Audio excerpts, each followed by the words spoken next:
right, ladies and jellyfish, welcome back to A.S.K, the on-air podcast. Today I'm super excited. I got Mr. Chuck Patton on. Some of you might know him from TMNT and some other things as well. It's great to be talking to you. Thank you. Good to be talked to. Awesome. Yeah, we'll talk all about your life and working on the Teenage Mutant Ninja Turtles and all that stuff.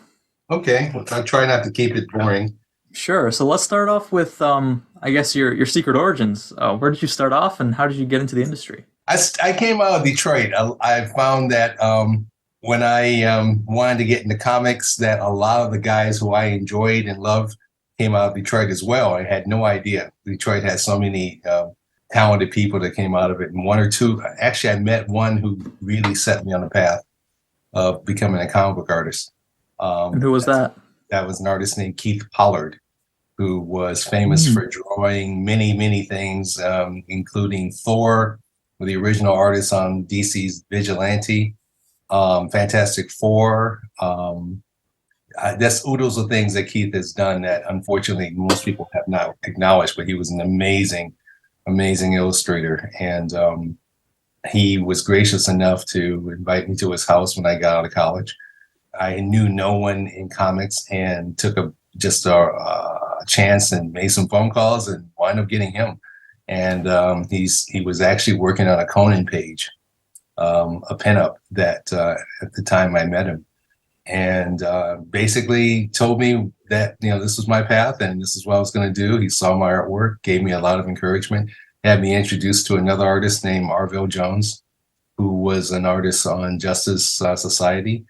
Or All-Star Squadron, I believe, and DC artist. He did a lot of things, also did Iron Fist.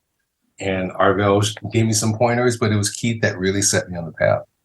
And from there, I went to, I'm just going to skip through a lot of years. Went from there to, I lived in Boston for a while, which helped me jump to New York, and that's how I met Dick Giordano. Dick Giordano had me in a program called the New Talent Showcase. Well, the New Talent Program was what it was called. The showcase wasn't made yet. And I and several others graduated. It was an odd time. It was like some people made it, some dropped out. Some were asked to go. And I was kept on, and I had no idea I was going to be given the nod to start. And one day I was called into the office to speak to Lin Wein, and he gave me Brave and the Bold to finish. And I did that, and then I was immediately made the new artist on Justice League, and which was basically a dream come true. That was my favorite book growing up. And I was. And this was late '90s, right? No, this was actually mid 80s. That's why I jump around. My animation career started around the '90s, actually late '80s into the '90s, and basically around '87. I did my first animation job for Marvel, and kept trying to stay in comics, and then realized that animation had more to offer, and I stayed in that, and I wound up working for a studio called DIC, also known as DEEK, which was very infamous to this day for the amount of stuff that they'd done and the lack of quality that they did it. But they did an amazing amount of animation shows and projects, and had an incredible roster of artists working for them. That was the one thing that made DEEK exceptional, was that you had a lot of people who were incredibly talented, who went on to work for the bigger studios because of that. But at the time, we all cut our teeth at DEEK. And that's where I learned to be both a character artist to prop artist, well, actually prop to character to art director to director. And then director producer meant that I was over a director producer at that time is what we call a supervising director today. So you oversaw the production, you oversaw the storyboards, you oversaw the actual mix of the show, as well as the recording of the actors, the choice of actors. So not so much the writing part, just the production Well, side. It's funny. Everybody likes to, they like to glass over this, but the truth is you are involved with the writing part, because you're the one that tells them that the things that they wrote can't be animated. So you're very important Hmm. in that spell. It's not like the writers write this great gem and then you just take it and draw it. No, often the directors are the ones who look it over and see what works and what doesn't work. And between the story editor and the supervising director, we decide, and also the producer, always important, the actual producer, who's in charge of the production, would decide what can work and what cannot. The director is the ones that actually make the suggestions of cuts. The story editors are supposed to make the cut, but when it comes down to the film itself, the directors are in charge of that. So we are involved with the writers. I was always involved with the writing, especially at the beginning of every show I ever worked on. I've worked with them on either the creation of the characters or how the characters are going to be created, what we can do in animation, what things we can bring to the animation that hasn't been done before, because everybody wants to reinvent the wheel, as I like to call it. You know, the wheel goes round, the cart pulls up the wheel, and that's how you make things roll. But everybody wants to make it just a little different than the last guy. And it still has to work the same old way. So that's Right. what the supervising director does. He's the one that helps them, guides them, literally directs how to present this project. So you are involved in the writing. You are involved in the writing as far as suggestions, as well as even again, dialogue that, you know, again, because the story editors are dealing with the enormous toll of getting these stories done, they are often, what's the best way to call it? I don't want to say myopic, but it's like we all have a certain tunnel vision and you're trying to get to the goal. And your job as director, especially supervising director, is to see all the paths. And so there are times when they would write something and you go, well, you realize you just negated everything you did in episode. You wrote this in episode 1 and then you negated in episode 8. And you got to keep that in mind. Hmm. And it's not a matter of someone standing over you. It's a collaborative effort. Animation is a collaborative effort and always will be, always has been. I don't care who's running the writing room. I don't care who's running the supervising, who's actually supervising director. One can't work without the other. So it's a hand-in-hand job. So when someone says, oh, I wasn't involved with something like that, well, they probably weren't doing their job. And I'm saying that from someone who has done 14 shows and X amount of years of productions. So that's basically. Absolutely. So you mentioned being a comic book artist as well. Did you draw your own or make your own comic books, or just work on other people's? Well, when you work for DC Comics, you're working for somebody else. And Right. DC Comics is known as one of the big two. So that's where I started. That's where I cut my teeth. That's where I first made my name. And that's what actually got me attracted by studios. Studios brought me in because they were doing more superhero projects. And I had worked at that time, again, majority of superhero comics from DC Comics. I did Teen Titans. I drew the comic, the DC. I was a penciler. That is the guy who draws the book. The inker is again, like with animation, it's a collaborative effort, but the penciler is like the director. And he's the one that lays down the look. And you do work with your artist, or your writer rather, to do that. So I learned a lot of lessons I brought into animation. I learned from working in comic books. Having Lin Wein, who was one of the greatest comic editors and writers in the business, really taught me how to break down a story, how to economize, how to expand. I mean, you really understand being a storyteller when you work with a really strong editor, writer. And I got the benefit of that with him and another man named Marv Wolfman. You probably know that name from as one of the creators of the new Teen Titans. Why I say new is because that's the one that most people know now, but there was a Teen Titans before Marv done it. And he basically went in and revised it and became the Titans we know today. Worked with another editor who was very famous named Archie Goodwin. Archie was a very famous editor for both Marvel and DC and Warren Comics, which was the adult comic magazine of the time. This was in the 60s and 70s. That was his time. That was not my time. I didn't come into comics until 80s. So that's who I worked for. As far as working on my own stuff, I never really gotten a chance to because I was always busy working on either a Marvel or DC property. So how did you get the job on TMNT? Um, I was in the middle of production. I was ending a production for a studio called BKN. And I can't remember if it was Kong or Ubos. Kong was based on King Kong, and Ubos was kind of like our version of Harry Potter. Ubos broke down to Ultimate Book of Spells. It was a European show. And the studio kept me very busy at that time, but I was winding down. And I remember getting a call one evening, and it was literally evening, like we're talking like midnight from New York. And my boss from BKN had recommended me to speak to the producers from for kids because they were desperate to find a director to come in and help them get Turtles off the ground. It was very hush hush. And I thought it was hilarious because it's like, well, you're in New York City and 90%, 99% of animation in this country is done in LA. And Right. Yeah, I was talking to Roy Burdon about that.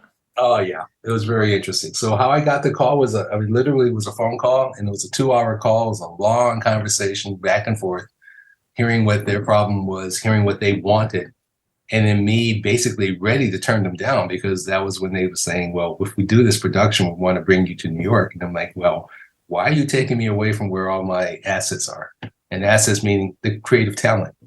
I knew no one in New York at the time. I had moved away from New York. I have moved from New York in '84. This is now 2002. And so it was a long time between my days of comics and, animation has, eclipsed all that. And here I am now in LA, and you're wanting to do a show and you want to take it back to New York, where again, production was not known on a scale of this sort. They've done a lot of other shows. Obviously, they've had a lot more. They have more scholastic type shows, meaning they were much more kid oriented. But for what the ambition that for kids wanted for Turtles was an action adventure show to, rival what was being done on Titans and every other Warner Brothers show at the time. I had worked on most of those. I mean, I've worked on Legions of Superheroes. I've worked on Titans. I didn't work on Batman the animated series, but I worked with a lot of those guys, separate projects elsewhere. So again, it was very ambitious for them to, and a certain kind of arrogance too, because they were like, well, we can do this. Like, well, if you could do it, how come it's taking you a year to get production up? So I was hearing a lot of problems. And I also, again, you're calling me up at midnight, which meant it's like 2 or 3 in the morning your time. I've been in this for a while, so I know if you're up that late worrying about something, you got a problem. And yeah. Again, you don't spend a certain amount of time in this business without learning some things. And I have burned many midnight oil over shows to know that, again, if I'm still up at 2 in the morning, then we're trying to deal with a problem. And that's not a bad thing. That's actually normal, believe it or not, in animation production. You get to a certain spot, especially if you are the supervising director, even if you're the director, and your job is to bring it home, get it done. And whatever time it takes, you're being paid and compensated for your time. And so you put it in. If you're good, if you're worth your salt, you do. And there's many a story of people who've lost a lot more than just their health in doing that. But this is the job. That is, being in animation. There's a love that carries you into it, a passion for it. And that's what I was hearing they needed. My biggest concern, of course, was, coming at them again with experience was, well, who's your overseas studio?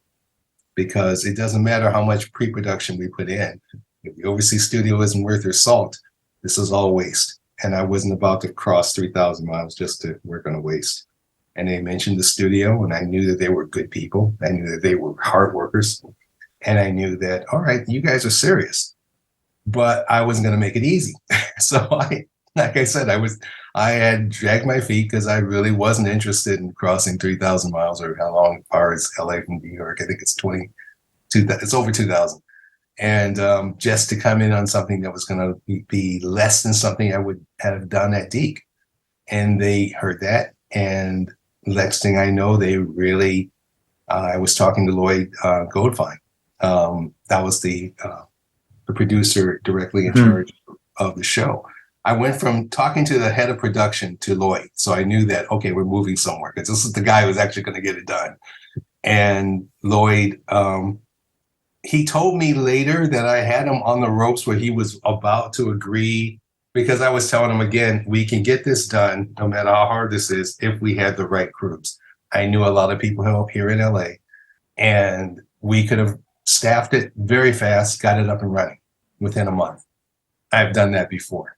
And so the problem was, okay, I can't do that from New York. I'm going to need people hands-on. And who do you have there? I was told, you have to come out here and see this. And so I agreed. I said I'd give it a week. Let's look at it. He had told me later that if I had pushed, I would have gotten him to fly to LA instead. And we could have done the show here, which I wished I'd known. I mean, in hindsight, that's my one regret. If I had stonewalled a little bit, I could have kept the show here. And I think it would have been a whole different, well, put it this way, I certainly would have been happier. I went there. I saw the material. I tell this story a lot, so I'm trying to truncate it. But let's say there was a massive amount of artwork in various directions. And I was like, what's the problem? They were like, well, we don't have anyone here to tell us. We had certain directors, and a couple of them were feature people. And no offense, but feature people are used to feature. They're not used to daily or daily television show production. Daily production is a whole different monster. Even today, time has been given because of technology and all that. It's kind of allowed people to be a little bit more extravagant. But when you're working in television production, you need to make really definite and definitive decisions fast. And you can't afford to sit and waff over, oh, we're going to do this in blue screen. We're going to do this. Well, you don't do this in blue screen. You do it this way. This is going to be a hand-drawn show. We knew we were going to have some computer animation at the time. We weren't at a place where it was going to replace 2D yet. We were at a place where we were doing cell shading. And we've done that. When you look at the show, you've seen that with all the vehicles, which was great. I think that was great. But as far as characters go, still far from that. And I had nightmares later on working in that direction on when the technology was inching along where you can get to doing character animation, CGI. But at that time, we knew it was going to be 2D, which was great. But again, the experience I needed. And it wasn't like New York didn't have it. It's just that 4Kids had burnt the bridges with so many artists that they didn't want to work there. So we had a problem of morale. We had a problem of trust. The first thing I realized when I came there was that there was no union. And again, in LA, Deep was a non-union shop, but they went out of their way to compensate their artists in such a way that, all right, we're not union, but you're being paid fairly well and you're getting benefits. And that's very important to artists. New York, they weren't even offering them benefits. They were doing it. It really irked me how backwards it was, how there were certain people with these little boutique studios who were living this high life of being artists, but the artists themselves were almost like kindergartners. The way they were, their jobs were handed to them and how they were treated. There was no union. There was no protection. So here was 4Kids who was trying to propose, let's do a factory type show like they do in LA. And I mean, factory is that, we wanted a large crew to do this very complex show. And I'm looking at the money they want to pay them. But that's not realistic. Put it this way, I wouldn't be able to hire anybody in LA on that. They'd be laughing in my face. Some did. And so they changed that, which was the first big strike, I think, with me in production, was that I made them bringing up their standards. Lloyd actually backed me on that, so I really appreciate it, because he understood, too, that, we're asking a lot here. This wasn't different from anything that they'd ever done. This was a studio who was known for just doing dubbing and re-editing, and they thought that was production. And I was like, that is not even naive. It was kind of arrogant and not realistic, because that's easy when you got pre-existing material. But we're creating this from scratch, nothing, whole different thing. And they realized that. That's why it took them a year. They had inherited some stuff that there was actually a Turtles development done by Warner Brothers previously, a different director. And the look of the show, and this is what prompted Peter to back away from them and bring it to 4Kids. He had famously was very upset with how the previous Turtles was done, which is why I think it was a 10-year break between where the Fred Wolf shows had stopped and then 4Kids actually picked up the property. Wait, so Warner Brothers wanted to pick it up too? Warner Brothers had it before we did. They had the rights to it, and then they gave it up to 4Kids. I think how it worked, and I can be wrong, but my memory of it was they had it, Peter wasn't thrilled, and so 4Kids bought it from Warner Brothers. I think that's the deal. So Warner Brothers made some money off of it, not as much as they want, probably. That was a good decision. Yeah, I saw the boards. I think it was an excellent decision. I saw what was happening. Although it would have been in LA if it was Warner Bros. It would have been in LA. It would have. And it would have been some good people. And I'm not going to name names. I know who did it and I know what they were doing. Here's the thing that I knew going there. I did not want to make this a typical LA. I worked for DIC. So I've done all those type of shows. And what I wanted this to be was exactly what was asked of me and exactly what I thought it needed. Was to stand up on its own. We wanted this to be a turtle show that was not only respectful of the source material, but made people stand up and go, wow, this is the way the turtle's supposed to be. And we were all on the same page about it. I was in total agreement with Peter. He was absolutely right. I liked the idea of wanting to do this grittier, edgier. We were in a time where gritty, edgy was talked a lot about and very few shows could pull it off. I was lucky enough to have worked on one of those shows that actually set the bar for that, and that was Spawn. And absolutely, yeah, that was a great era of cartoons. It was, and it breaks my heart. I've talked to a lot of guys these days, whether it's podcasts or other acquaintances and other colleagues, and we all lament that, what happened to the days where we can do real adult animation? You say adult animation now, and it's this sort of badly drawn, over-talked, overhyped, static camera comedy stuff, and that's considered adult. When we were talking adult, we're talking Spawn. We're talking Batman the Animated Series, Gargoyles, even, where they were attempts to really bring the medium up to a little more adult, a lot more hipper, a lot more complex, but interesting, and more meaning to it. Yeah, exactly. So, I mean, that was the whole reason I did Turtles. If they said we're doing Cowabunga Pizza Guys, I would have said, thank you very much. I wasn't a fan of that. I read the original comics. I saw the original comics. I mean, I came from comics. So, I mean, I was working at Deke. My boss had turned down the animated Turtles after I recommended that he take it. I was like, no, you really should pick this up. Kids love ththese guys. They're kind of hip. And he thought it was the most idiotic idea ever. And then he passed it on to Fred Wolf. Fred Wolf made millions on it. And so we spent the next couple of years trying to do a version, trying to find our own Turtles, which cracked me up. It's like, oh, now you want this. Oh, now you want to just slap any stupid name together and think that's Turtles. So I respect the Turtles as exactly what it was. It's an original, powerful idea. And even the artwork for what it was about, it really knew its niche. And it was good, When the cartoons came out, as all cartoons at that time, it served as a great vehicle for product.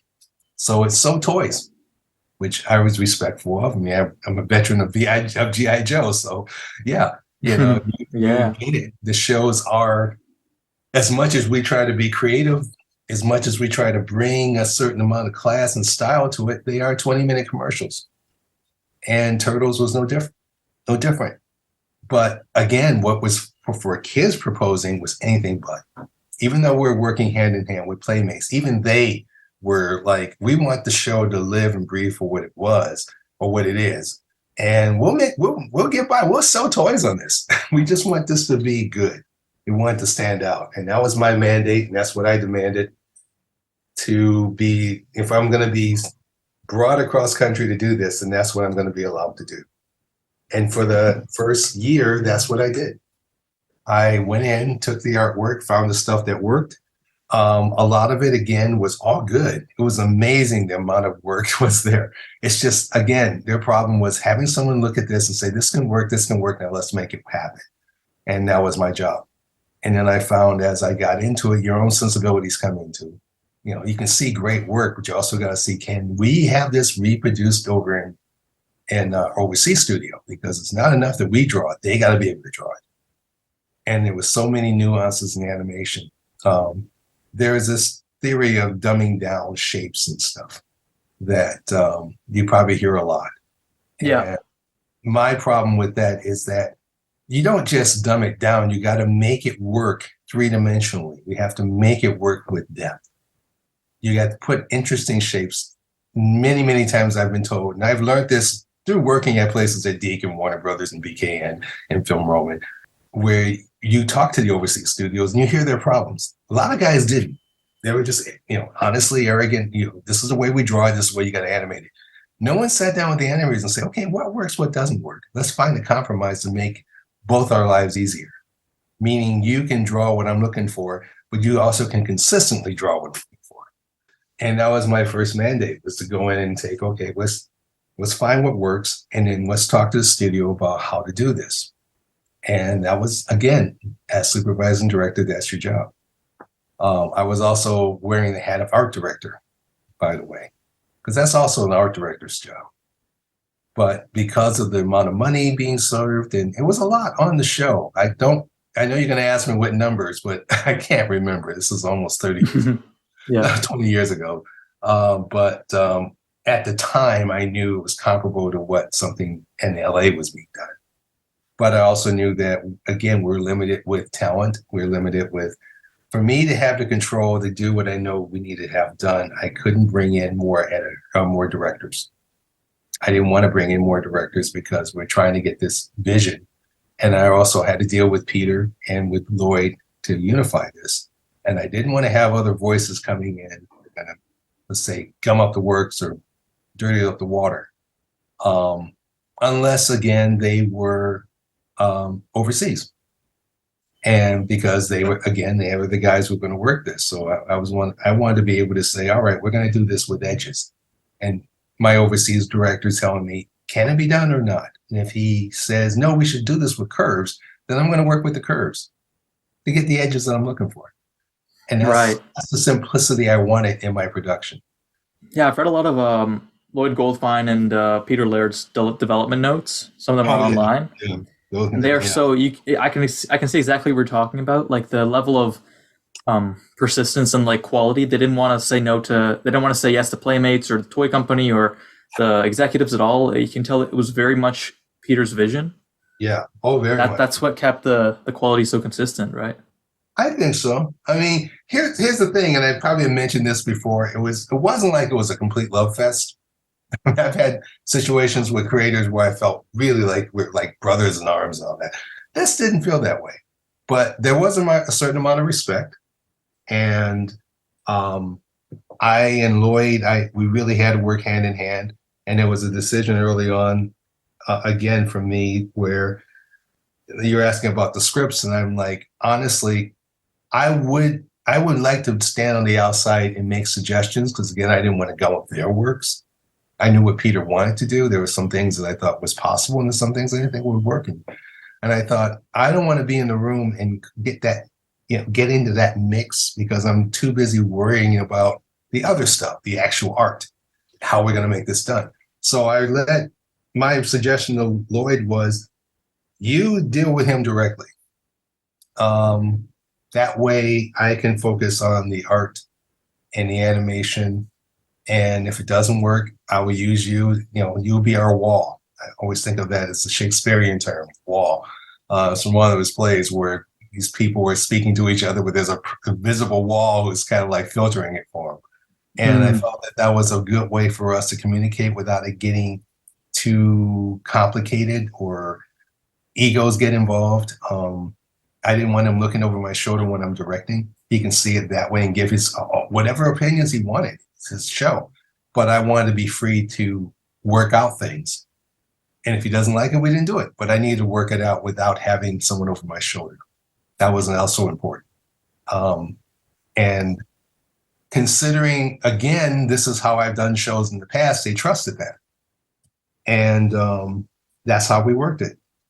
And there was a lot Again, I saw those notes, and sometimes they were okay, very good, and others was like, what the hell? There was a lot of that, what the hell going on. But that's the creative process. It wasn't important for me to get in and try to like usurp my spot. I knew my job had to be. I mean, I had to be the final word of how to make this work, how to make this look. So I wanted to put 100% of my focus on that, or at least the illusion of 100%. I was always, Lloyd and I always talked about every story we did, every story. And some worked, some didn't. So that was 2003. It's now 2023. 20-year anniversary. How does that feel? Very strange. I'm still in contact with a lot of the artists and production people who are like our little turtle family. And when I put that up there, they went nuts because we all just, this is going to sound strange. A lot of us feel like our camaraderie is still as strong as what it was when we first started. And so it's like we see in our minds, it's like we're around each other every day. And then when you're reminded, oh my God, that was 20 years ago. I was still a child. I was this, I was that. And then we start talking, and we used to hang out, have dinners and stuff. And then to hear and realize that amount of time has gone by, it's not only gratifying because it's we're all proud of that show. So proud. And it reminded me just how proud I was. It was a great show. It was, yeah. So like season 1, what was a day in the life like for you as the supervising director? I have used in all of my shows wartime analogies. And so the Turtles was like Vietnam.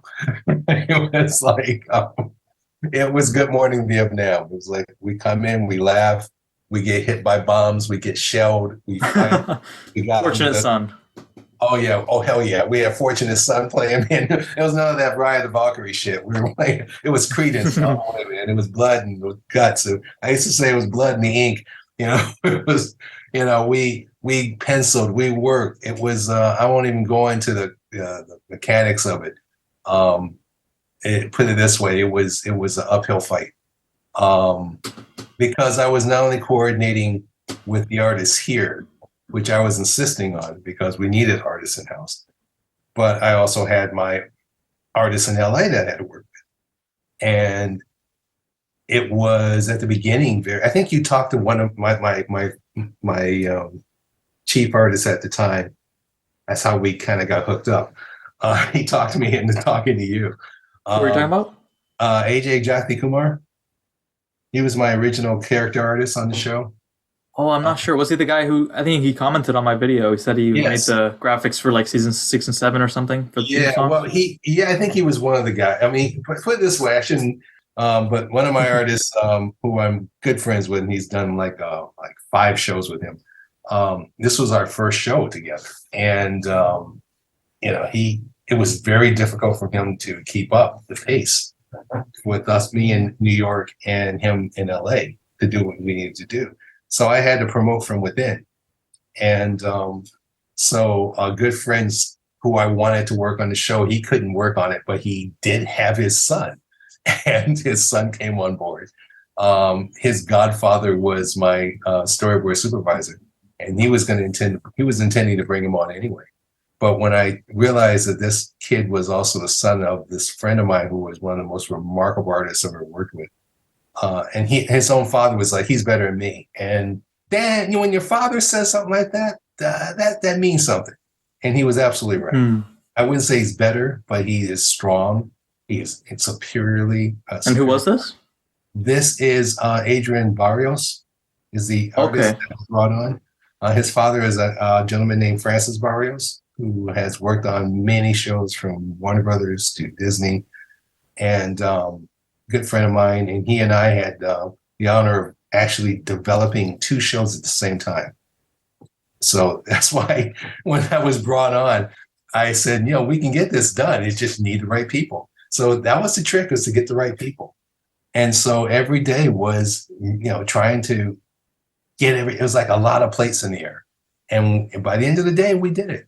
End of the day was always tough. It was always, how much did we get done today? Did we make any progress? Because we were also trying to make up for, that was the other thing I didn't say, was by the time I was brought on, they had already had a network date. They had bought their own network, by the way, and they already put up a date of where they were supposed to air. And with these other producers, directors involved, they weren't going to make it. So me coming in, I had to make up for that time, as well as meet this new date. So we didn't have a lot of room for us to play around. So it was hit the ground running. So all those analogies I'm telling you were very true. So, And on season 1, you started the show off in a lot of ways. Did you work on the theme song or the character designs, the voice actors, all that stuff? everything. It usually works like this. I mean, theme song was probably last. I remember it all simultaneously because, again, we had a date that we had to meet. So it wasn't this sort of, oh, wait and hear the right song. They had several songs in the works, and I had to go in and listen and tell which worked and which didn't. And again, for kids, to give them credit, I mean, they were very internal, meaning that they had their own, we had their own recording booths there, they had their own music studios there. And again, because they're used to chopping up Pokemon and chopping up Yu-Gi-Oh! And doing their thing to it. But this was a little different. You're now scoring to a real picture, and you are working from storyboards. You got voice guys, coming in who are just, that was a tricky one because I was used to working with Los Angeles talent. And here we are working with a lot of voiceover people in New York, which were a ton of them, but trying to get the right nuance and attitude you wanted without them sounding too cartoony. I don't like too cartoony voices. I don't want a cartoon that tells me it's a cartoon, especially if it's an action adventure show. I want it to feel, again, character. And that was tough weeding out the guys who were insisting on giving you a character because they saw, I'm the hottest thing in anime. And he goes, well, that's a little different here. We're not doing anime. And again, your job as director was to point that way and insist and literally be a general and make sure that everybody is on the same page. You had somebody who wanted to bring their own page to the show. I had to be the bad guy and go, no, that's not how it's going to work. Thank you very much. So that was happening on top of the art being done, and then scripts. Again, this is why I was glad I didn't go into the story meetings with Lloyd and Peter, which, again, realistically, I shouldn't because you got enough stuff to deal with. But I did hear the fallout, fallout, but the results was, okay, we're going to go with this, we're going to go with that. Okay, how is this going to look? Does he want to try doing a shot of this first, or do I take a shot at this and show it to him and then let him elaborate? And often we did that. It was a combination of the two. So I didn't have time to sit there and go, well, what's our story? I did that with Lloyd. We would sit sometimes in his office and come up with stories, and then he would take them to Peter. And, I didn't want him to know it was me that came up with the story unless he liked it, So were you brought on early on before the casting occurred and all the writers were brought on, or were you later on? I was brought on. All this, I remember being, it was in front of, I was in front of the actors. Again, because you can't really cast unless you have. I mean, they had a rough idea who they wanted to be Mikey, who they wanted to be Ralph, et cetera, et cetera. But I also had to hear it and tailor it. I did the artwork first, put it that way. And so in my mind, I already had an idea of who's going to be like this, who's going to be like that. And that was probably the first art that was approved, was the characters. Yeah, I was watching the behind the scenes, and I think it was you or someone, I think it was you, and you said, Raph's always hunched over and, all these design quirks and stuff like that. Well, that was the tricky part. It was funny because Raph was the first guy. That was the first turtle. To me, if we didn't get Ralph right, we didn't have a show. Was he your favorite turtle? Who is your favorite turtle? Everybody asks me that, and I always say, "Oh, it's all of them." But put it this way, I'm fond of Raph because once we let's go. Me too. I got him, but it's not my favorite. It's not? No. Conceptual is Raph. But overall was Leo. I feel like, you're right. In the 2003 series, the whole arc with Leo, his personality was the most developed for sure. Yeah. Well, again, the trick was when we're talking about conceptualizing the show, okay, how are we going to make this look different than the Fred Wolf Turtles and also pay attention to the live action movie, which was also an inspiration? And I felt like, all right, if we didn't get Raph right, you're not going to get the other guys. He's a pivotal character that works well between Mikey and Leo, Right. So if we didn't get him, if you didn't buy him being this badass that could take on Wolverine, but also have this teenage angst. That was the thing I was going for. That was a key thing for me. I really wanted to emphasize teenager. It was two words I wanted to emphasize: teenagers and ninjas, not the mutants. That was a given. They're giant turtles, Yeah, we got enough mutants before. Yeah, but what we didn't get, and I wanted to get across, is they're a family. They're brothers, and I have a lot of brothers. I have a large family, and I'm in the middle of them. I have 3 older brothers and have 2 younger brothers, and Oh wow. so I was like, I wanted that dynamic. Really, that's why I knew. Okay, we need a Raph. I wasn't the Raph of my family. Technically, I was, but I was also the Donnie of the family. Okay. And that's why I felt like if I failed anywhere, I didn't get a chance to really work Donnie the way I liked him. Like I see him done better now in other shows and other interpretations. I'm really happy on how Donnie is standing out. The introspective, the genius, the kind of geek, happily geek, happily nerd. Wherever you want to, wherever flag you want to fly with him, but all the turtles came out pretty good in the '03 show. Yeah, they did. But and I got kind of carried away. So yeah, I love that Raph. We got Raph, and I got that. But who's going to bind them together? Who's going to carry the burden of being, what they were? And it had to be Leo. That's Leo, yeah. He's Mr. Responsibility. He was also the one that studied the hardest. He was a real ninja. He was more than ninja. He was samurai. And that was the other thing I wanted to emphasize was that there's a difference between samurais and ninjas. We really went into this. We dived deep into that on the back side of the show. I wanted to show Peter, you're not the only guy that studied. I mean, I watched a lot. I have watched prior to that many samurai films. I was a big fan of. I could name 3 samurai directors other than Kurosawa that I was a big fan of. Hideo Gosha, Anaki. All these guys who I just loved, and also other people than Joe Kasigi.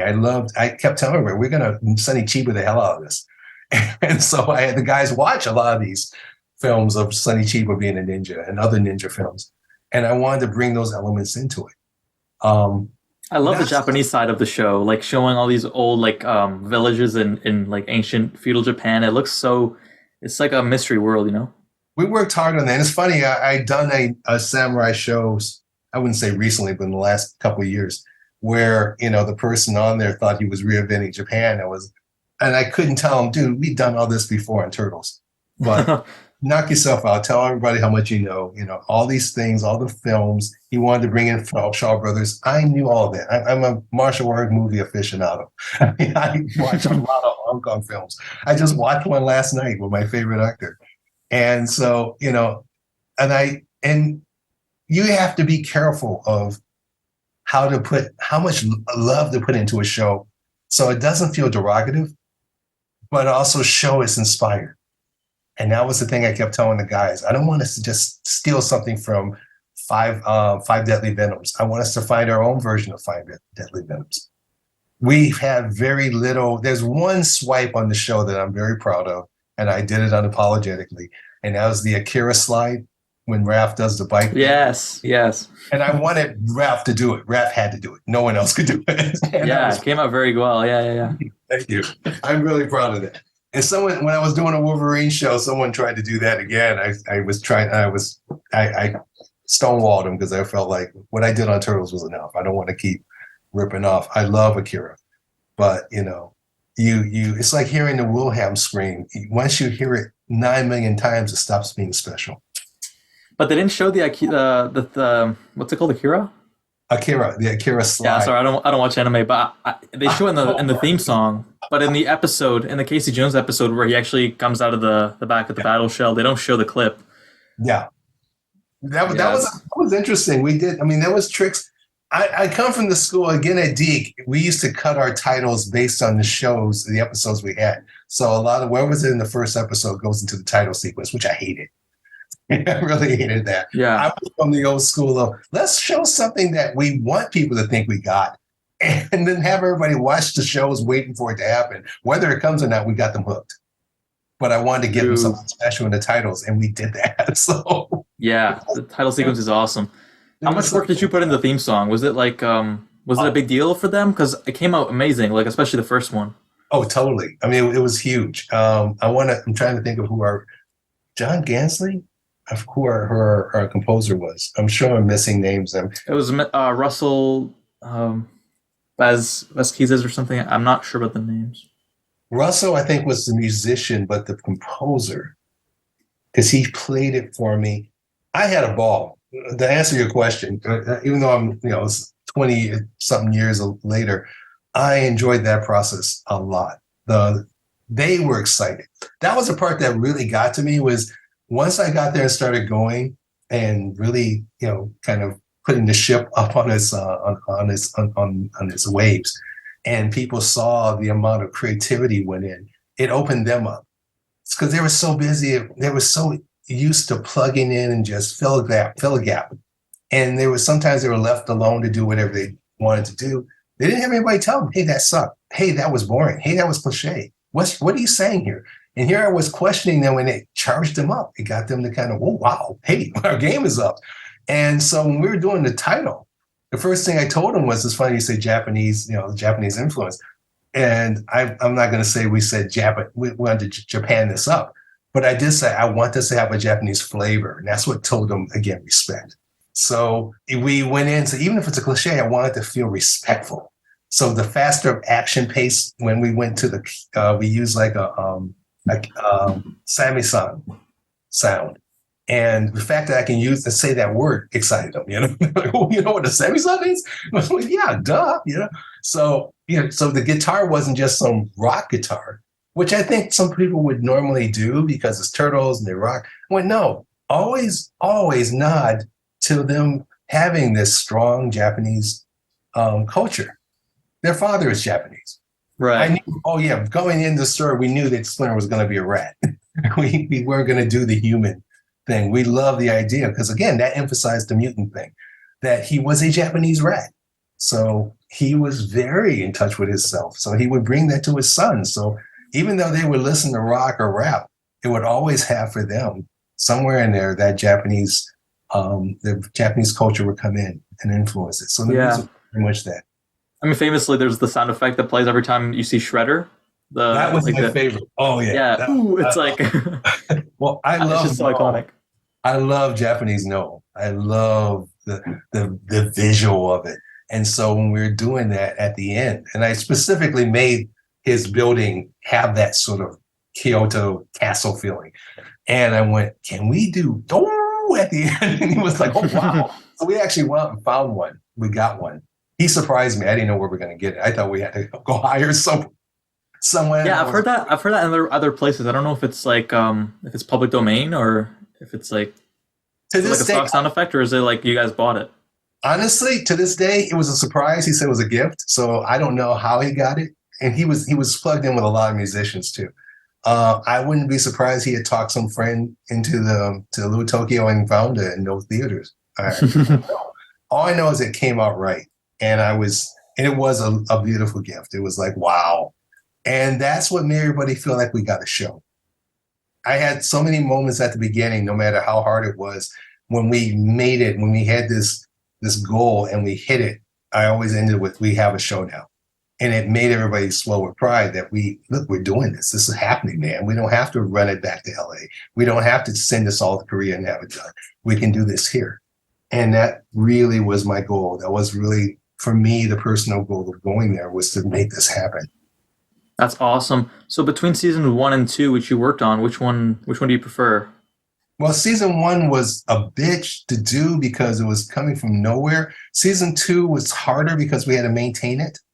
But I also felt like, okay, now we know what we're doing. We're rolling. I like the 3-parter. This is going to go into what's my favorite episodes.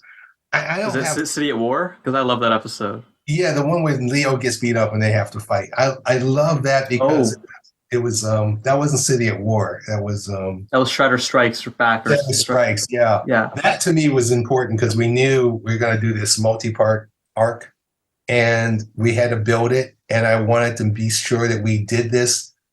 Again, the trick with this show was to give it style. And I mean, the trick of it was when you do a style, you got to maintain it so that the viewer knows this is what they intend to do. It isn't something that just happened accidentally. So if we did rain, if we did elements of that, I wanted that to feel like it's a part of the show. It's not just window dressing. So bringing on the rain, bringing on the storm was sort of like telling the audience, get ready. Something's going to happen. Something's going to break. It's the pathetic fallacy. Yeah. Yeah. And that was important to us to bring that. So when Leo finally crashes through the window, I wanted you to literally go, oh shit, he has hit the fan. So that was fun building that up. And also with the fight scenes, I knew it was dangerous to do action. The trick about action, and this was a quote I steal from my spiritual mentor, Bruce Lee, was you needed emotional content. Just to have a fight happen doesn't mean anything, but the fight leads to something. And it's either an expression or a suppression of something, mostly an expression, or explosion of something. Then by all means do that. Have the fights escalate. And if you watch those fights, they escalate. He goes from being able to beat 8 guys, all of a sudden 12 guys, and now it's like 12 guys and 4 really super guys, and then just the 4 super guys, and then the one big guy that he shouldn't have been able to beat, and then oh god, here comes the Shredder. That was a real concert. That was a real visual opera I wanted to play out. And sometimes I wasn't sure it was going to work, and there was times I went, oh yeah, we must do this. So that was my favorite as far as like execution. I think I'm going to be complex that way. I don't have one to go, oh, is that a great story? I'm thinking of the production of how to play it off, and have us coming with that whole setup towards the big fight in the shop. That was exciting for me because we got to show all the influences too that went behind Turtles. The I forgot what they call the super ninjas that the elites. The elites with the hats, yeah. They were so minded on to Shaw Brothers. Wait, what were they? Shaw Brothers, the Shaw Brothers Kung Fu movies. There is a group of guys who made a crap ton of movies for Shaw Brothers. They're called them the Venoms. There were 5 specific guys that the director used over and over again as heroes and villains. So they would do 5, 7 different movies, but they're all the same kind of archetypes. One guy was always the hero, one guy was always the sidekick, one guy was always the strong guy, and all that. And their weapons, there was one in particular they did, Master Assassins. It would come to me eventually. Anyway, they all had these trident weapons, and I wanted those guys to have that to reflect the Venoms. And I wanted them to fight a certain way. And so when they take on Leo and eventually take on the Turtles, it was a Shaw Brothers fight, less samurai fight. Samurai fights is swish, swish, you're dead. Shaw Brothers was swish, block, block, and you work out these things called shapes. And I wanted to put that into the fight scenes. So again, we weren't just action. There was intent behind these things. You mentioned Bruce Lee. They even referenced Bruce Lee in season 4 with the Tale of Master Yoshi. They dressed him up in the outfit. Yeah, I mean, it's funny. I won't comment too much about what happened after me. There's a lot of things I saw that I thought, okay, I wouldn't have done it that way, or I wouldn't have made it that blatant. Or if I was going to make it that blatant, then shot it in a different way. But, everybody to each their own. Well, let's talk about that. So you left after season 2. You didn't work on anything else after that, right? Not even like an episode or 2? Well, a lot of stuff I had set up. Well, the battle circle took a lot. And I knew it was going to happen after the battle circle. I knew the Triceratons were going to come back to the Earth. And I knew that was a problem. That was a lot of work right there. On top of, they were already whining, and I say whining, they were already talking about trying to shift the show into the future, which I didn't like. I didn't like that direction. There was already rumors about that in season 2. Oh, yeah, more and more. Oh, wow. It was planned. And that was one of the, I mean, I like to look at things when I make a decision, there's 3 strikes. I don't like baseball, but I do like the idea of 3 strikes. It kind of tells you, if something goes past 3 strikes, then it shouldn't, you need to get out of there. And that was strike 3 for me when they really wanted to fundamentally change the look of the show. And I'm like, we're literally almost 2 years into this, and we really haven't established the show enough for you to all of a sudden pull the rug out from under the viewers, switch and change the show and the dynamics of the characters for something that really wasn't that strong. It's different if it was really strong, if it really precipitated. For example, let's say by the Utroms grabbing Splinter and taking him to their world and all the stuff that went, if it did something to the time continuum, and when they came back, all of a sudden everything's changed, I can accept that more than what they wanted to do. And they probably did a little bit of that, but I know at the time that we were talking about it, it was just them going, well, we can change it, make it slicker and this and that. And but we already got enormous demands on the overseas studio to maintain the look that we had. And there were a lot of concessions where there was like, all right, we have to cut back on that. We did a lot of, there was a style of storytelling I also brought to the show. Again, to make it stand out and give it its own identity. The multi-panel shots. Right. Yeah. I talked about this with Mr. Burdine. He said we did a lot of panel shots or special lighting, different lighting models, stuff like that. Well, that's in the course of a show. That's called style. And the reason we did that was to not only give it its own look, but to make it stand out from any other action adventure show. And the point I did with those panels was because we had such multi-layered storylines that, and I have actually borrowed that. Borrow meaning stole it from 24. I love 24. And at the time, 24 was the big show on TV. And I loved how they would do the multiple point of view shots in one shot, especially when they were counting down between a transition. And if you remember the 24 show, they would do that. You'll see Jack and you see something happening elsewhere in town that's going to affect Jack either later or right now. And you would do it almost like, oh shit, oh shit, oh shit, oh shit. You're seeing something Jack's not aware of. And I wanted that in Turtles to, again, keep it from just being what I call the Scooby-Doo left and right. I love Scooby-Doo now. I've worked on the show, so now I can say I've worked on several Scooby-Doos, so I really learned to appreciate it. But when at that time period, Scooby-Doo did something that was, to me, I thought was really lifeless. It was very left to right storytelling. Everything was always left to right. There was no sense of depth. You never had Scooby come towards the camera. You never shot over Scooby's shoulder. Everybody was always, 2 shots, 4 shots front, just very, very static. And I didn't want Turtles to ever have a static moment like that. Even when it was quiet, I wanted the compositions to tell us something. So even doing that shot, that kind of composition, I told them I was, in proposing it to producers and to the studio, was our way of really making it stand out. When you saw this, this was not a Warner Brothers show. And I thought we were successful at it. Yes, it did make more work, but that's part of the job. How to make it streamlined, how to make it, how to make it progress so that we knew, okay, maybe this was a lot on the studio, then let's find another alternative, but also step it up so that if I'm going to come back to another season, I want to be excited about it. I want to see that it's going to bring something new, not just more colors and more crap. And that's what I felt like Back to the Future was going to do. And also set the season back a year. So it wasn't like, ooh, you just made a transition. It was like it set the studio back. Production of that for a year. So you didn't work on anything after season 2? No. Not even the movie? A lot of stuff that was, nope, didn't touch it. No. Okay. Everything that was set up that I did, they took it from there and I washed my hands and moved on. Yeah, I mean, you can't really change what they do after that. No.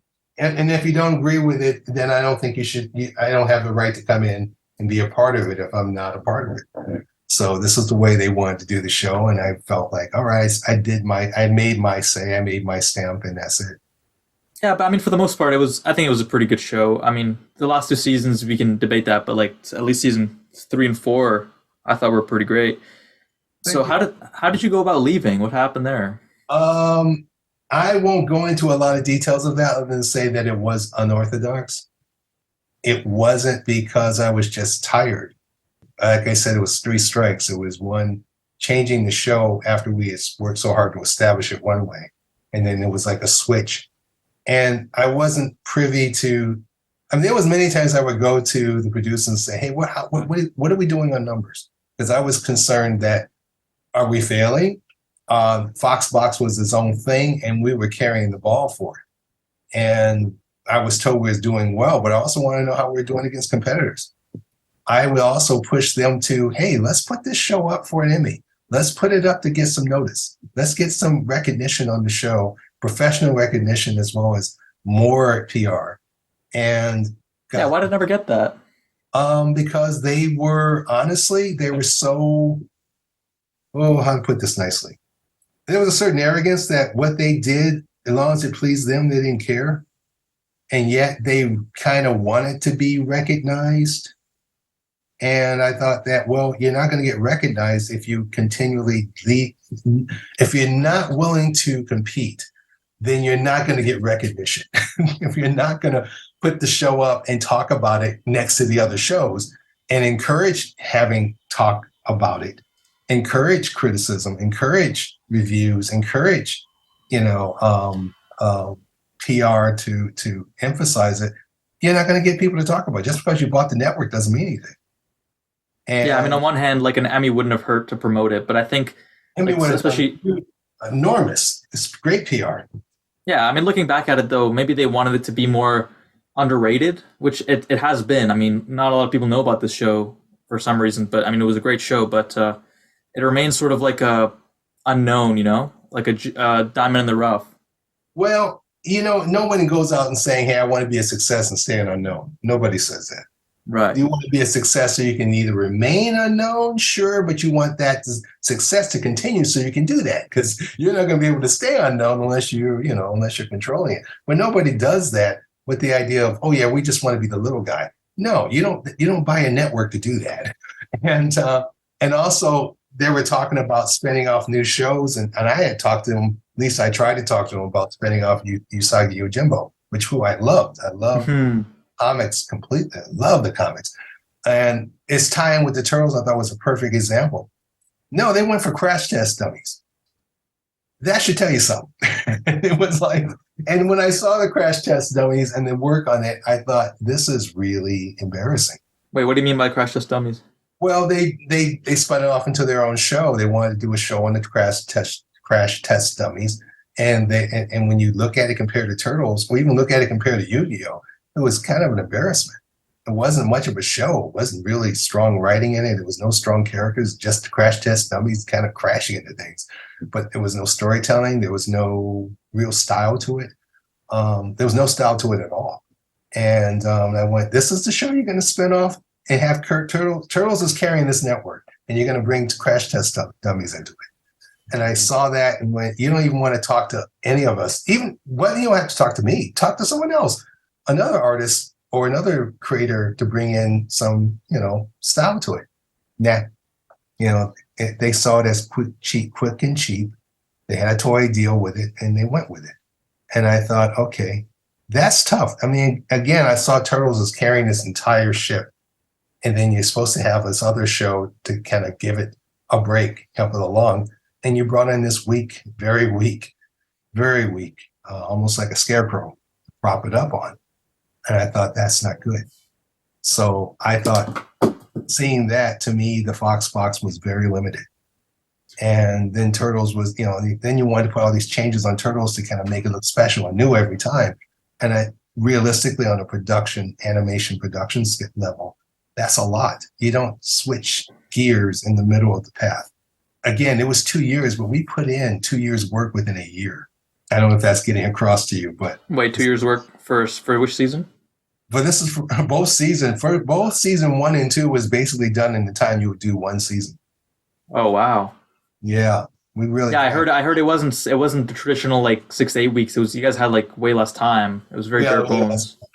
Way less time. And so again, that's why we burned through so many artists, as well as trying to attract artists. Again, the biggest problem of using people from LA was they did have other jobs, and you couldn't cement them into, you're just working for us. And the people here in LA and well, here, those in New York didn't want to commit because they had other jobs too. They were all And, freelance. right. So it was like, again, I instituted having people in house. We used the revisionists became board artists under my watch because they understood the show and they were starting to feel stronger about it. And I also had another young artist come in whose father was a famous comic book artist. The comic artist is Rudy Nebres. Yeah, Edwin Nebres is the son, right? Ed Nebres was the son who was a dynamo. Okay. Ed was wonderful. Ed was started off as a revisionist, and the stronger he got, the more I realized was give him more responsibility. Now the artist was Andres Velasquez. Andres was there from the beginning, and we called him Jose. That was his nickname. Actually, I think Jose is his name, but we never called him Andres. Yeah, he goes professionally by Andres, but Jose was our man. Jose was probably my first storyboard hire from New York. And Jose was there from the beginning to the end. Adrian went from characters to storyboards at the same time. So yeah, I recognize all these names from all the credits and stuff. Yeah, I mean, they were my core guys. They were my turtles. We slept together, ate together, partied together, worked hard together. And Otis Grayboy was one of my guys on there, who's now a director. He was, I wound up making him storyboard supervisor because he got the style I was talking about. The person I had originally was a great artist, but he was used to doing just standard boards, and I did not want standard boards, meaning I didn't want the kind of boards you would do and just turn out. I mean, again, we're talking intricate fight scenes where if I'm showing you this film, I want you to show you reflecting your understanding what this film was trying to tell you, and you're bringing that sensibility to it. And that person wasn't doing it. So I had to replace him, and Otis was in the core group, and he got it. He knew what I was saying. I needed someone who was an extension of me. While I was off looking at the left hand, he can be dealing with the right hand. And that's what we did. And so that's why we had a lot of people starting from inside. And again, if it was in LA, it'd been a lot easier.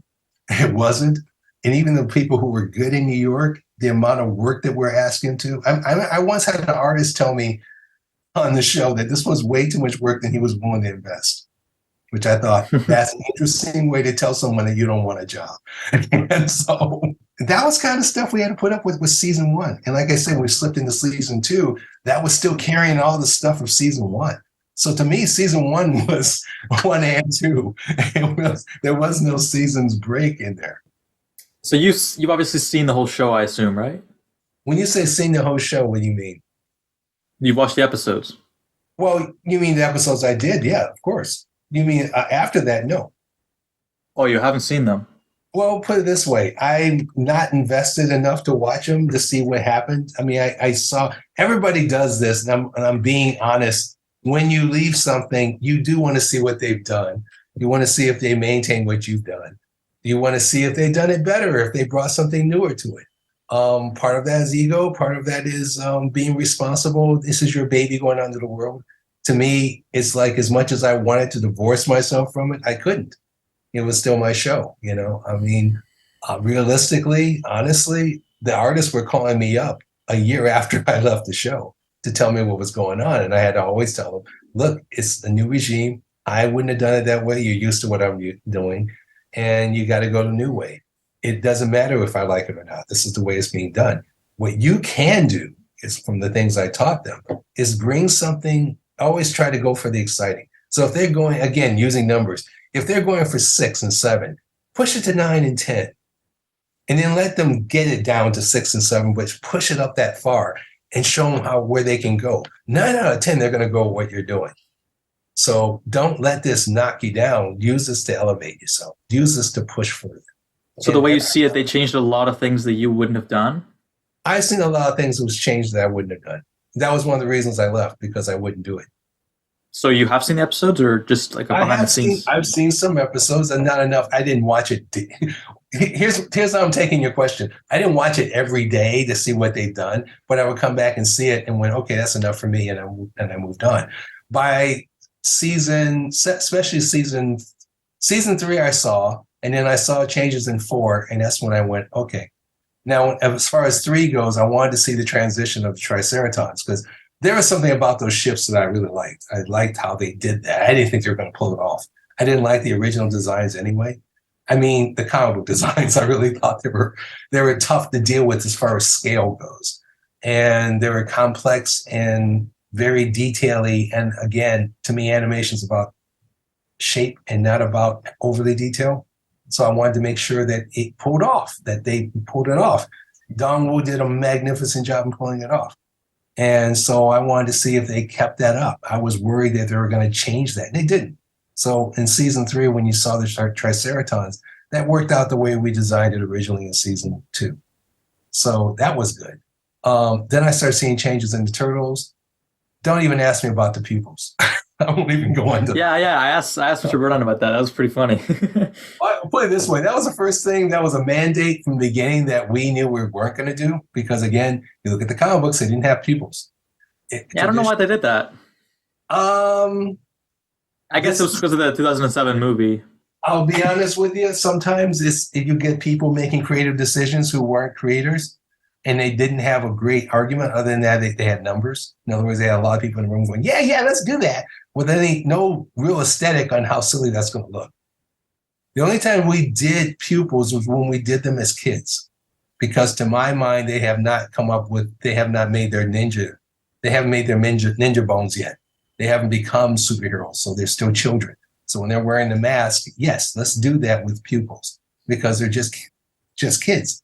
And it differentiates when they become older that they are now stronger, different, scarier. So you're saying some things are more charming in the writer's room, and then when it actually comes out to execution, it can, Oh, that's a nice way of putting it, yeah. Okay. That's a very good way of putting it, actually. I'll make it political for you. Oh, that's good. I think, it starts well in the chart and the art and in the writer's room, but when you execute it, then to me, it's like you got to have some justification. It's got to pay off. And a lot of things I saw that they were doing, look, it was going to happen. And when it happened, it was like, all right, then you got to go all the way. But to me, it changed the aesthetic that I thought was, put it this way, the shows start looking cornier. And I'll say that honestly, it started getting a little more closer to the Fred Wolf stuff visually for me. Busy. At what point? Season 4? Yeah. And that was an aesthetic that I went, okay, it's not me. So I'm not invested in the show. I'm not that interested. But I saw where they were going. I was like, okay, good luck for you. Hey, it could have won an Emmy and it still wouldn't have made a difference. It was different than what I would do. And that's just life. It was different. That's understandable. I mean, when you work as a creative person, like your baby, sometimes someone else touches it, it can leave a bad taste in your mouth. If I was just a hired hand, and this was another discussion I had with them that led to my leaving, if I was just a hired hand, again, there was a lot of money to bring me there and a lot of money to so-called keep me.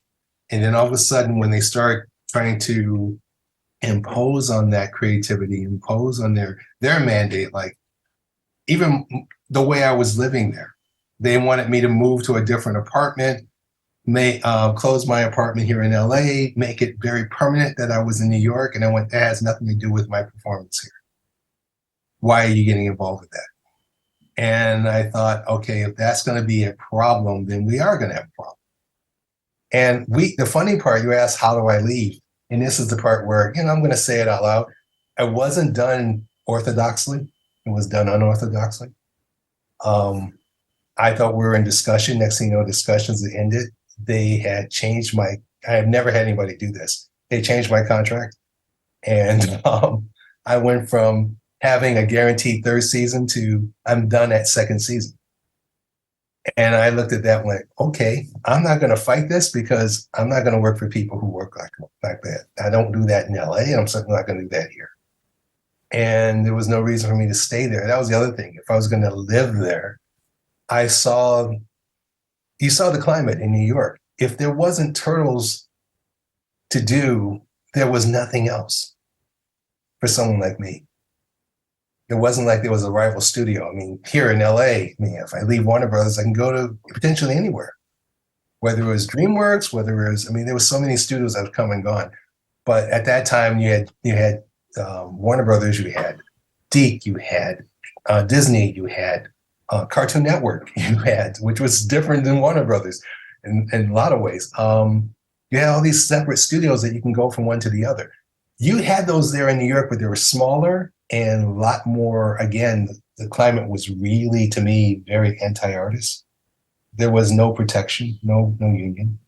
So I saw that well, let's say one day I come in and they just arbitrarily fire me. Then I'm on my own and I had to get out of there. So I just looked at this like, well, you know what? You paid to bring me here, you're gonna pay to send me back. And that's exactly what I took. And for me, And you moved back to LA. I moved back to LA. They took my responsibility of the show off my hands and I went, fine. Good luck with that. And they did it. And I'm proud of them. A lot of it, again, was maintained by the people I brought there. No, I mean, even with Roy. I mean, I made Roy was one of my most successful storyboard guys. So I wasn't privy to how they brought him on the show. Next thing I know, he was made director. And that was after I left, by the way. They wouldn't even tell me to my face. Funny part is that, again, you in this business long enough, you learn things. I knew about it happening before I left. But I'm not going to tell you how I found out. I just say I did. And that also made it easier for me to go, okay, I'm not going to fight this. It's not even a matter of fighting. They already made changes, and I was more than happy to come back. Okay. I missed my crew. I missed the crew. I missed the setup of the show. My favorite time was setting up the show. My not so favorite time was going through the battles of trying to keep the standards of the show up. That got in the way of being creative. Did you have to deal with the executives mostly, or was it mostly you and Lloyd or Peter? I had one executive I dealt with, and that was in charge of the production. She only had that show to deal with. But she was who I got through her and Lloyd, I got mostly through her. That was Carol Weisman, that I got most of the details from upstairs. And she was very cagey in what she told me what I wasn't supposed to know. Lloyd was very upfront with me all the time. And Roy mentioned that his favorite part was becoming voice director later on. I know in the early seasons there was a specific voice director in California. Right. But did you work with all the voice actors? Did you see them in the studio? I know it was a very close-knit studio. Yeah, well, I hired them, so I had to see them. Yeah, I mean, right. It wasn't like, I mean, I was, again, they were kind of standards of for kids, but I also had to approve them. And I loved working with them. Every one of them was a lot of fun. There were maybe one or two that I wished we had made. I mean, look, the first thing I said to them was that I really wanted some diversity as far as, especially with Asian characters. And I never said this out loud. I'll say it now. Was told at the time that they could not find the caliber of person I wanted in that ethnicity. To put it bluntly, yeah, they couldn't find an Asian actor who will work there. I put that as, okay, someone who didn't want to work for 4Kids. I also saw the quality of their voice directing with all the dubs and not knocking the talent. The style of recording was mostly, and I've dealt with this in LA too, where it was mostly a matter of, can you fit the words into that mouse sync? Had nothing to do with quality, nothing to do with it. Just like the time length of it, right? The time length thing. And then that's what I meant. Okay, that was the first thing I said to him was like, I don't want this to sound like a cartoon. These guys are all sounding like anime cartoons. They're not sounding like characters. I want them to put their personality into this. And that's why I thought, okay, I really want us to have someone who is ethnic to be this. And we didn't have that. And I knew in LA that would not have flew, but in New York, this is their rule, so I'm stuck with it. So I just was very adamant on how, I think it was Darren doing Splinter, that I wanted him always to sound respectful. He did a good job. I mean, I do not blame him I don't blame him at all. He came in and did his job, did a beautiful job. But I did come out first and say, hey, can we do this? And got into it wasn't terrible, but it was uncomfortable because to say something like that said to me, did you try? And for me to say, did you try? I said that I didn't believe they tried. That's my personal belief. I'll take that to my grave. I don't think they tried. I know that there was probably someone out there. I know they were. Yeah, I know later on, like for characters like Ancient One, they got a guy named David Chen. Yeah. There was a lot more of that later on. I guess they They fixed a lot of that stuff.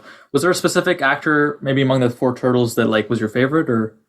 I can't say that because that'd be saying that's like saying, "Oh, that son was better than the other son." That Yeah, you're right. no, I will say this: I love their chemistry, all of them. Yeah, they had Having a lot of good chemistry. was hilarious. When they're joking in the booth and they're joking at lunch, and they bring that chemistry to the mic, you got a good crew. So I loved every one of them. It was always hilarious to me to watch.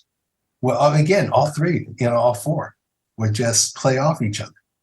And I knew that, I got Sam. Sam was going to be moving. In fact, the time when I got the word I was leaving, again, to give you an idea of how I was leaving, when I was told I was leaving, Sam told me he was moving to LA, which at the time I heard that, I was very happy for him.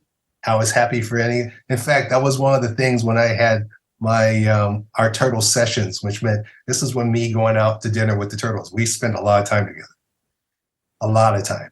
And I would tell them, and no matter what happens with this show, I wanted them to be more ambitious and move to LA, because that's where you're really going to learn and grow. You're not going to get this in New York. And I was able to tell them that because I believed in them. I loved what they did. I applaud the hell out of them. And I knew that for them to get really compensated, they're going to have to go someplace where they are going to be compensated. They're not going to get it in New York. So when Sam said he was moving to New York as a voice actor, I'm like, go for it, dude. And sure enough, he's doing really, really well. Yeah, I heard he had to record his lines through the computer. Yeah, well, we're doing that anyway. I mean, we had our voice director. Our voice director in the first season was Sue Blue, who I had done several shows before and loved working with Sue. Sue was one of a pantheon of great voice directors come out of LA who have worked on shows and been great voices themselves.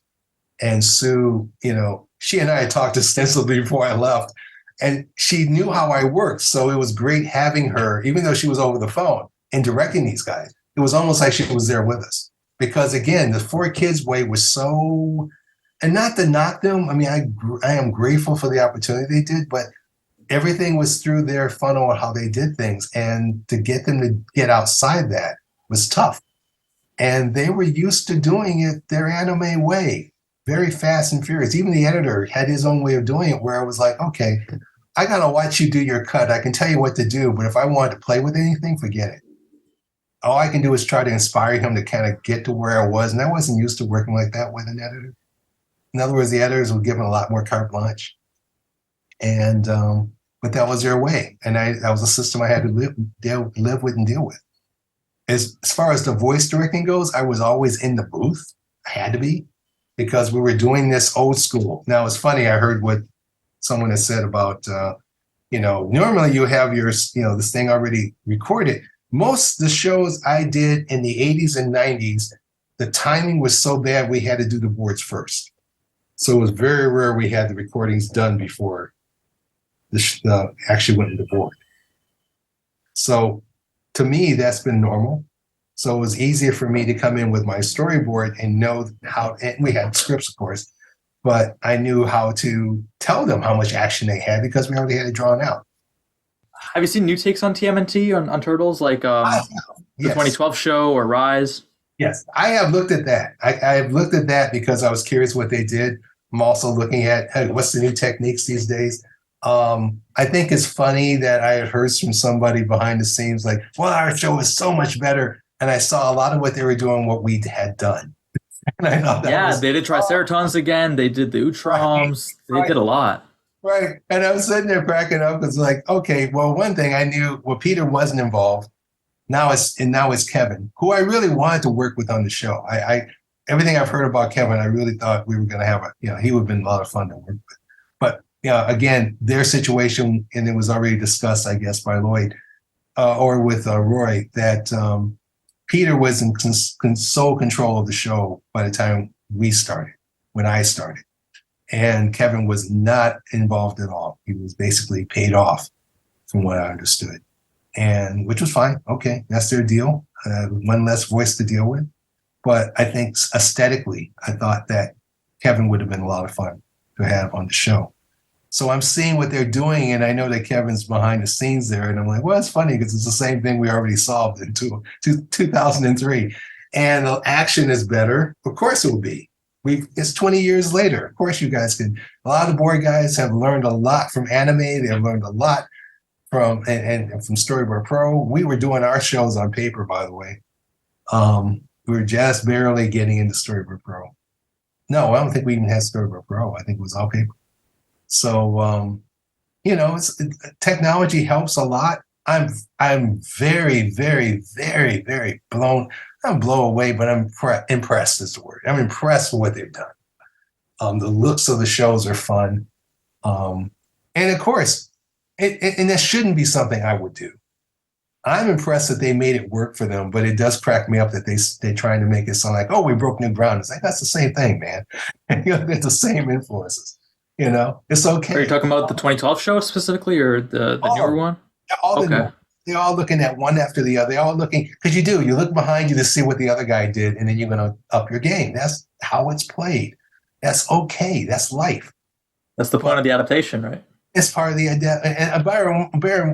bear in mind, we're doing the same damn characters over and over again. So sure, now you made Raph the leader, and now you made him bigger. And I'm mixing all this up because to me, when I look at it, I don't care about the particulars. What I care about is, hey, did they do a good job? I don't care. For sure. I really don't. I can't get invested. It's not my characters. If I was Peter and Kevin, I would care. And from what I understand, I think they've been bought out now. I think so. I think it's all Nickelodeon. But you know what? It's okay. It's as long as you get I can see the creativity. I can see the craftsmanship. And they're doing a great job. Good for them. I wonder if you've seen the new Turtles trailer. There's a new movie coming out with Seth Rogen, Mutant Mayhem. Yes, I have. I see all, I know all. What do you think of it? I think it's hilarious. I think it's great. Again, I look at it the same way I did when I saw that damn new version. Well, at the time it was new, the live action Turtles, when they brought the Turtles back in live action. And we're seeing the animatronics, and you're seeing it was more than that. It was just feeling the vibe, feeling the passion, looking at the characters. I saw that brother camaraderie, which I felt like, again, my show, that was the one thing I wanted people. If there was something that stood out that you didn't think was obvious, I wanted that to be it, that they were brothers, that there was a camaraderie, the repertoire between them, how they talked to each other, the stuff they got into. Even the pizza shit, it was like, if we're going to do pizza, I want us to do it a little better than just cowabunga. I wanted to have fun, as kids do with their food. And so when I'm watching this new trailer and I'm seeing them do their thing, I'm really loving that. And I like the style that they're doing. It's not this clean, kind of uncanny territory. It sort of feels graphic, and it feels like there's still somebody's hand involved. You know what I'm saying? Yeah, I can't tell if it's like 2D or 3D with this one. Well, it's always going to be what we call Toon Shade. Toon Shade is the savior of all this stuff. It's what made Spider-Man, Spider-Verse beautiful. Right. It brings that. It's the thing I advocated back in the day, certainly when I was doing Spawn and also when I was doing Dead Space, where we're looking at this stuff and it's like, here's the thing. Computer is taught to be perfect. We have to teach the computer to be imperfect. That's what humans do. And I think when you have that and it comes, not sloppy is the word I'm looking for, but when it feels unpredictable, if it feels kind of, again, like there's still a human hand involved, you feel invested, you feel connected.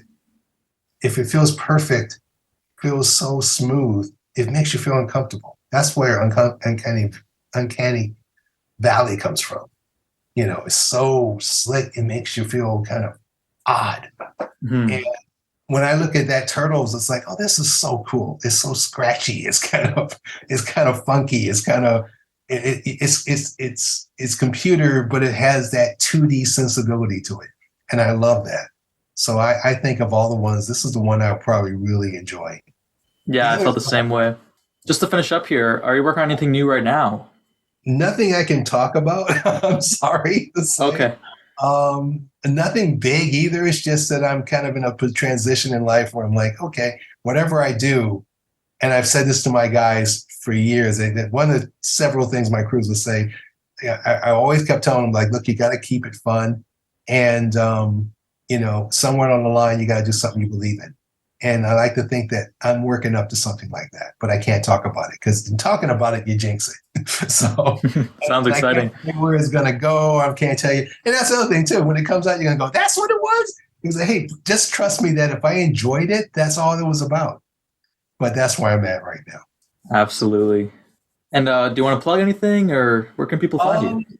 Oh God, you can find me. Here's the thing. I'm on Instagram and starting to do Twitter. I just avoid all the Twitter stuff. I don't want to get political about shit. I just try to have fun. I find a lot of movies that I want to watch through people recommending them on Twitter. A lot of old comics and things like that. So I'm on Twitter, strongly on Facebook and Instagram. I do a lot of commissions. I've been it's funny. I've been balancing my animation life with looking at my comic book roots. And so I get a lot of people who come back and say, oh my God, you drew Titans, you drew Cyborg, you drew X-Men, I didn't draw X-Men that much, but I've got a lot of stuff on Justice League. I've done a lot of stuff on the two characters I created from Justice League. I'm often asked a lot of commissions on. That's Vibe and Vixen. Vibes and Vixen and Gypsy. So there's three of them. So I do a lot of commissions based off of stuff you see on Instagram. That's awesome. All right, guys. Thank you, Mr. Patton. Great discussion. Thank you. Very nice talking to you. Same here. Thanks for. I feel like I feel a sort of vindication because when I saw your channel and you made some great points, by the way, for someone I don't think was in the room when we were talking about stuff back then. Thank you. Wait, which video? It was your first one when you were dissecting the 2003. That's what caught my eye. I went, okay, I want to hear. Oh, let's go. Yeah, the downfall. Yeah, I hear a lot of people talk about that, and and it's funny because all my guys have seen, Chuck, you got to look at this. You got to look at this, and because they think, I see a lot of negative, and I very rarely see positive. Especially, I'll be honest, I love the show. That the thumbnail, the title is just to catch eyes, but I talk about all of it in the video, but. Yeah. You did, and again, it really, I really appreciated it. And there's a lot of things I'm finding. I'm doing a lot of podcasts because I do love this dialogue back and forth, and I don't like to go in and just talk about dirty water and dirty whatever. I like to talk about the creative process because that's what's brought us into this business. So thank you for letting me talk. Sure. And this no problem. I really love that part. I love talking to you guys. It expands my mind a little bit. It's different. If you're not in it, it's amazing. People don't realize how much this is work. No one sets out to make a bad movie.